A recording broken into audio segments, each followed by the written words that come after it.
திராவிட முன்னேற்ற கழகத்தின் சார்பில் இந்த மக்களுக்கு கொடுத்த வாக்குறுதிகள் நிறைவேற்றப்பட்டிருக்கிறதா, இந்த மக்களுக்கு வழங்கிய வாக்குறுதிகள் நிறைவேற்றப்பட்டதோடு அம்மாவுடைய அரசிலே கொடுக்கப்பட்ட திட்டங்களுடைய நிலை என்ன என்று ஆராய்ந்து பார்க்கிற போது இந்த திருமங்கலம் தொகுதியிலே அம்மா பேரவையின் சார்பிலே அம்மா பேரவையினுடைய மாவட்ட செயலாளர் முன்னாள் சேர்மன் தமிழ்நாட்டிற்கு ஒரு இலக்கணம் படைக்கின்ற வகையிலே இன்றைக்கு ஒவ்வொரு கிராமத்திற்கும் நேரடியாக சென்று இந்த துண்டு பிரசுரங்களை கொடுப்பதோடு மட்டுமில்லாமல் மாபெரும் ஒரு அன்னதான திட்டத்தை இங்கே தொடங்கி வைத்து எடுத்துக்காட்டாக நடத்துகிற தமிழழகன் அவர்களுக்கு இந்த நேரத்தில் நாம் அனைவரும் சார்பிலே நன்றி வணக்கத்தையும் தெரிவித்துக் கொண்டு அவருக்கு உற்ற உறுதுணையாக நம்முடைய ஒன்றிய கழகத்துடைய செயலாளர் இது இன்றைக்கு உரப்பனூரிலே இவ்வளவு தாய்மார்கள் அன்போடு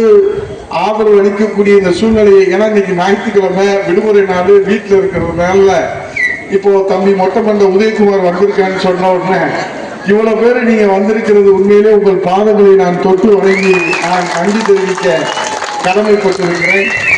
அந்த சாதனையை செய்து காட்டியிருக்கிற நம்முடைய அன்பழகன் அவர்களும் நம்முடைய பழனிசாமி நம்முடைய பொதுச் செயலாளருடைய பெயரில் மட்டுமல்ல, பொதுச் செயலாளர் அவருடைய வீட்டில் தங்கியிருக்கிற பாக்கியத்தை நம்முடைய பழனிசாமி அவர்கள் பெற்றிருக்கிறார்கள். ஆகவே நம்முடைய பழனிசாமி அவர்கள், சாமிநாதன், சுமதி சாமிநாதன், நம்முடைய ஜெகன் அவர்கள், சரவணபாண்டி அவர்கள், வெற்றிவேல் அவர்கள், ராமகிருஷ்ணன், நம்முடைய அவைத்தலைவர், மதிப்புக்கும் போற்றுதலுக்கும் மற்றும் வருகை தந்திருக்கிற நம்முடைய கள்ளிக்குடி ஒன்றிய கழகத்துடைய செயலாளர் கண்ணன் அவர்கள், ராஜேந்திரன், காசிமாயன், ஜெயமணி உள்ளிட்டவர்களும் இங்கே பொறுப்பேற்ற இந்த நிகழ்வை மிக சிறப்பாக நடத்துகிற சிவலிங்கம் அவர்கள், பால்பாண்டி அவர்கள், தனிக்குடி அவர்கள், சுரேஷ், சுந்தரராஜ், பாலாஜி, ஜெயக்குடி, கந்தன், பிச்சை, சிங்கர் எங்களுக்கு மிகப்பெரிய அளவில் ஆதரவும் அன்புமாக இருக்கிறது. இப்போ மழை நமக்காக பொறுத்துக்கிட்டு இருக்குது, அதனால ரொம்ப பேச வேண்டியது இல்லை. எனக்கு முன்னாடி எல்லாம் சொல்லிட்டாங்க. உங்களுக்கு தெரியாத ஒன்றும் நாங்கள் சொல்ல போறது இல்லை. டிவியில் நீங்கள் டெய்லி பார்க்குறீங்க. ஒன்னே ஒண்ணுதான், என்ன அப்படின்னா, இப்ப சட்டமன்றத்துல இந்த 100 நாள் வேலை 6 மாசமா கொடுக்கல அப்படின்னு முதலமைச்சர் சொல்லணுமா வேணாமா? இப்ப முதலமைச்சர் இந்த தங்கச்சி, இந்த மஞ்சள் ட்ரெஸ் போட்டுருக்க தங்கச்சி உட்கார்ந்து இருக்க இடத்துல ஸ்டாலின் உட்கார்ந்து இருக்காரு. நான் உங்க புண்ணியத்துல இங்க உட்கார்ந்து இருக்கேன். நீங்க டிவியில பார்த்திருப்பீங்க, சில பேர் பார்க்காம இருப்பீங்க. இப்படி எதிர்த்தாப்புல உட்காந்து இங்கே பொதுச் செயலர் உட்கார்ந்து இருக்கிறாரு. பொதுச் செயலர் எந்திரிச்சு கேட்கிறாரு, நீங்க முதலமைச்சரா இருக்கிறீங்க, நிதி அமைச்சரை கூப்பிட்டு, நிதி செயலாளரை கூப்பிட்டு, டெல்லியில இருந்தோ ஜப்பான்ல இருந்தோ என்னைக்கு வேணாலும் நிதி வரட்டும், நம்முடைய தமிழ்நாட்டு மக்கள் ஒரு சொட்டு கண்ணீர் கூட சிந்தக்கூடாது, அவர்களுக்கு உடனடியாக 100 நாள் சம்பளத்தை கொடுங்கள் என்று உத்தரவு போடுங்கள் என்று நம்முடைய எதிர்கட்சி தலைவர் கேட்கிறார். அவர் இல்லை, நான் டெல்லியில இருந்து வந்தாதான் கொடுப்பேன், டெல்லியில இருந்து என்னைக்கு வருது, நம்ம என்னைக்கு சாப்பிடுறது?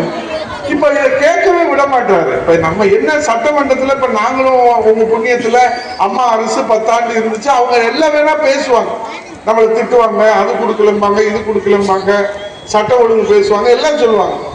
அங்க கடந்த வாரம் ஒண்ணு இல்லை, நம்ம முத்துக்குமார்னு நம்ம செல்லப்பட்டியில கள்ளப்பட்டி ஊரு, அந்த தம்பி ஊரு போலீஸ்காரர், நமக்கெல்லாம் சொந்தக்காரர் தான், காவல்துறையில வேலை பார்க்கிறாரு. அவரு படுகொலை பண்ணிட்டாங்க. அப்போ அதை சட்டமன்றத்தில் சொல்லி அந்த குடும்பத்துக்கு நிவாரணம் வாங்கி தரணுமா வேணாமா? அதுதானே நீங்க எங்களை அனுப்பிச்சிருக்கிறீங்க. அங்க போய் ஜாலரா அடிக்க முடியுமா நம்மளால? அப்ப சொல்றோம். அப்ப முத்துக்குமார் காவல்துறை நேற்று வரைக்கும் நம்மளோட இருந்தாருப்பா, நான் உசிலம்பட்டிக்கு வந்துட்டு போறேன், நம்மளோட இருந்தாரு, இன்னைக்கு நம்மளோட இல்லை. இது விதி பலன் இல்லை, படுகொலை பண்ணிட்டாங்க. அது இன்னைக்கு காவல்துறை தானே நமக்கு பாதுகாப்பு, அந்த காவல்துறைக்கே பாதுகாப்பு இல்லைன்னு சொன்னதுதான் தாமசம். அவை குறிப்பில இருந்து நீக்கிறேங்க. ஏங்க நீக்கிறேன்னா கேட்டேன். இந்த பையன் மொட்டை பையன் குண்டா இருக்கான், இவனுக்கு 5 பேர் சேர்த்து தூக்கி வெளியே போடுறாங்க, என்னை 5 பேரை தூக்கி வெளியே போடுறான். அப்ப எத்தனை நாளைக்கு நீங்க வெளியே போடுவீங்க எங்களை? எங்க எதிர்கட்சி தலைவர் கேள்வி கேட்டா தூக்கி வெளியே போடுவீங்க. வெகு விரைவிலே உங்களை தூக்கி வெளியே போடுவதற்கு இந்த தமிழ்நாட்டு மக்கள் தயாராகி இருக்கார்கள். ஆகவே ஜனநாயகம் சட்டமன்றத்திலே இல்லை. இன்னைக்கு தமிழ்நாடு சட்டமன்றத்தில் ஜனநாயகப்படி நம்ம எதிர்கட்சிக்கு பேச வாய்ப்பில்லை, எதிர்கட்சி தலைவருக்கு பேச வாய்ப்பில்லை என்று சொன்னால் இதை மக்கள் உன்னிப்பாக கவனித்துக் கொண்டிருக்கிறார்கள். தமிழ்நாடு முழுவதும் கவனித்துக் கொண்டிருக்கிறார்கள். ஆகவே எங்களை தூக்கி வெளியே போடுவதை இந்த மக்கள் எங்களை தாங்கி பிடித்து மீண்டும் கோட்டைக்கு புரட்சி தமிழரையா எடப்பாடியார் முதலமைச்சராக அனுப்ப வேண்டும் என்று கேட்டு உண்மையிலே எங்களுக்கு சந்தோஷம். உங்களை எல்லாம் பார்க்கறது இல்லை. இப்போ இந்த மாபெரும் அன்னதான திட்டம் அம்மாவுடைய 77வது பிறந்த நாள் விழா. இந்த கொஞ்ச நேரம் பொறுமையா சேர்ல உட்காந்தீங்கன்னா பாருங்க, அந்த எல்லாரும் வாங்கிட்டு உங்க கண்ணு முன்னாடி தானே போய்கிட்டே இருக்கிறாங்க. தேவையான